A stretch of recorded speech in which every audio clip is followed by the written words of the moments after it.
What was his idea in planting the tree, that he didn't plant a few trees. I often wonder though, with the rough weather and storms down along the years, that it wasn't knocked. I suppose you could say he was one of the last herdsmen in the area.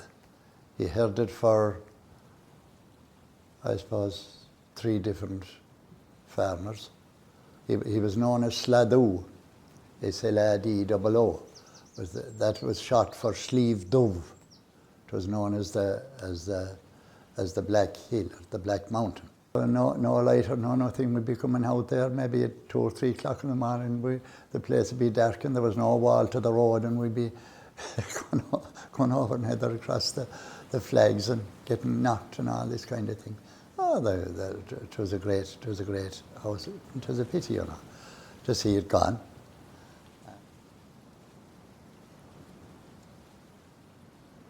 What you have in the burn really is a giant tablet of limestone, about 700 to 800 metres thick. That limestone was formed at the bottom of a warm shallow sea about 350 million years ago, and it lifted up and moved north to where we have it today.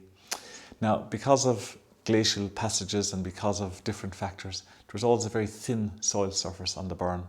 So even though most of Ireland is underlain by limestone, along the rest of Ireland there's a good fat thickness of soil around it, but in the burn you just have a bare, frayed skin of soil on it. So it's this big tablet of limestone with a very thin surface of soil. That's what really defines the burn. And that's what's defined the farming of the burn as well, because this big tablet of limestone is actually very warm and free draining and quite dry. So farmers were attracted to this place because, number one, it was very easy to clear away the woodland because there's such a light covering of trees. And number two, they could keep their cattle here all year round because it was quite warm here, relatively warm in the winter time. The farmers here call it the land of the dry lie, because cattle, when they're out here in winter time, had the benefit of this underfloor heating system, courtesy of the limestone tablet. If you look at the grasses up in the Winterage, they're all grand and straight right now, and they're growing into the winter, whereas grasses in the lowland, in the meadows that haven't been cut, or even the ditches in the road, they fall over because the grass matures, the seed fall off. It doesn't fall off the Winterage grasses because they never really mature due to the lack of surface. Now, the farmers utilise this. So they graze they have the cattle down in the greenland and the valleys during the summer months. And it's usually maybe a quarter of their farm would be greenland, because it's about 4 to 1 what it takes, or maybe 5 to 1. The amount of winterage, because the grass is so sparse growing between the rocks, it takes a lot more acreage to feed an animal for the winter. But for lots of farmers, they had fragmented holdings, and the greenland might be anything up to 20 miles away. From the middle of October, there would be people on the road every day walking cattle. Cattle to the winterage was as natural as breathing for us, because it was the weather decided when you went to the winterage. Because you were all the time, you tried to keep the cattle down off the winterage for as late in the autumn as you could, because there's a finite amount of grass up there. In the past, it would be very common to start by bringing some of the heavier cattle onto the winterages, or the cattle you might be selling in the spring earlier, to get what was called the top of the winterage. And they might go on from mid-October, and it could be mid-November or up into the first week in December, depending on the weather, before all of the cattle got onto the winterage. The harsh winters,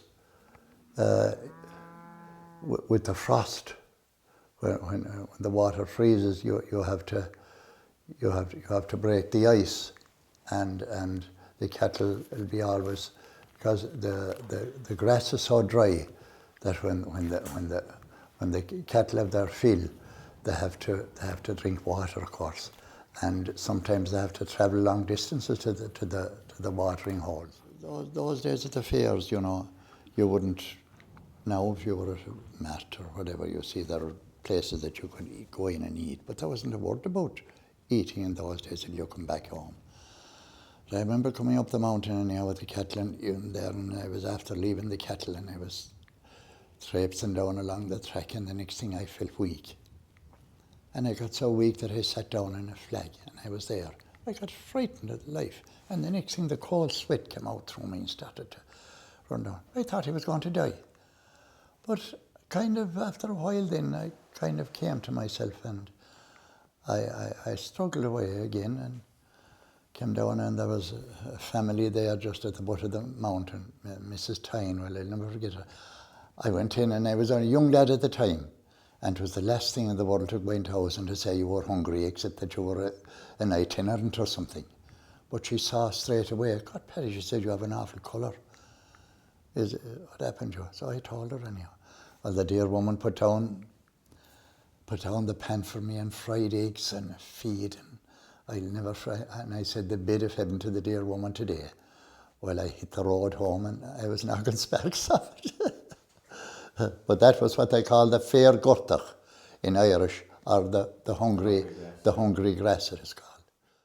Okay, so a good few years ago, there was a few problems in the Burren, right? Because partly they were born out of the fact that new programs started to come along, environmental programs, agri-environmental programs, and also designations like SACs, which are a European designation to protect areas rich in wildlife. In 1991, the EU regulated that 7.5% of Europe should be made a special area of conservation. The Burren in its entirety was made a special area of conservation. And while that in itself was a good thing, at the time it was one size fits all and all activity was stopped. And the regulations that were brought in were, for instance, that there should be 20% reduction in stock. Minister of Agriculture, Ivan Yates, at the time, back in 1995, he actually came here to this house and we explained our case to him. He saw the problem and he gave us our first derogation to the REP scheme. But we also saw that even though we knew what we were doing was right, to keep grazing the cattle out in the winterage, the academics didn't. But we've suddenly realised if academia didn't approve it, it didn't exist. The spoken word or tradition didn't count.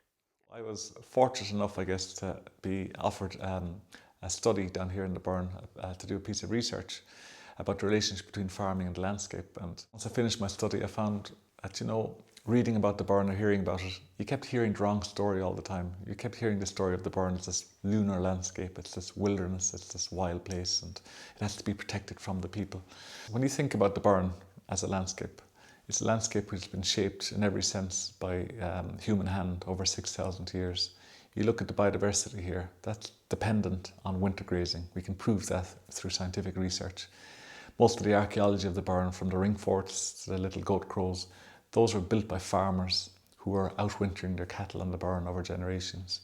The scrub encroachment that we see in the Burren today, that's a reflection of the reduced levels of winter grazing in recent years.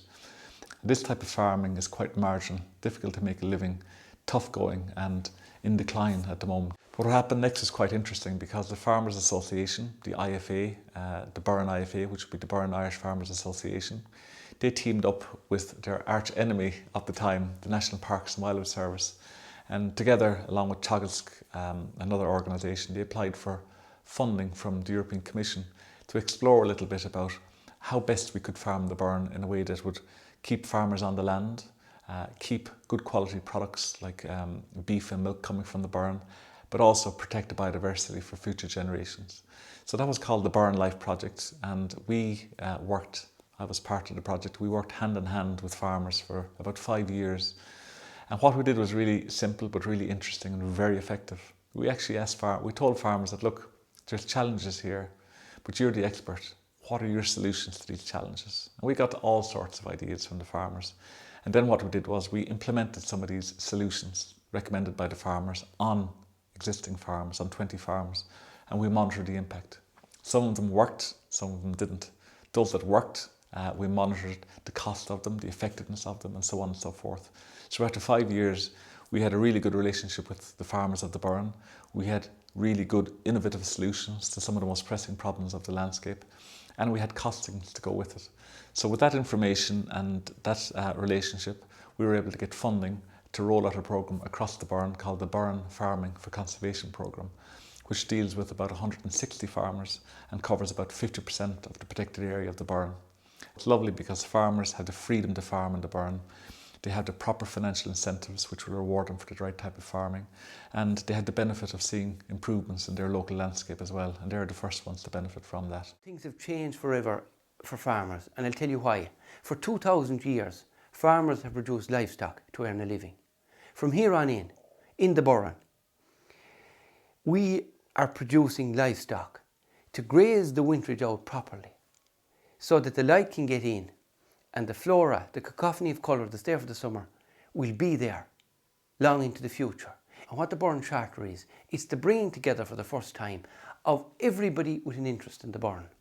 Whatever your reason for a love affair, whether you farm here, whether you work here, whether you live here and go someplace else to work, whether you come here on holiday, whether you live and have never visited the Burren but love what you've read about it, whatever your interest, through the Burrenbeo Trust, you can have a say in what goes on in the Burren.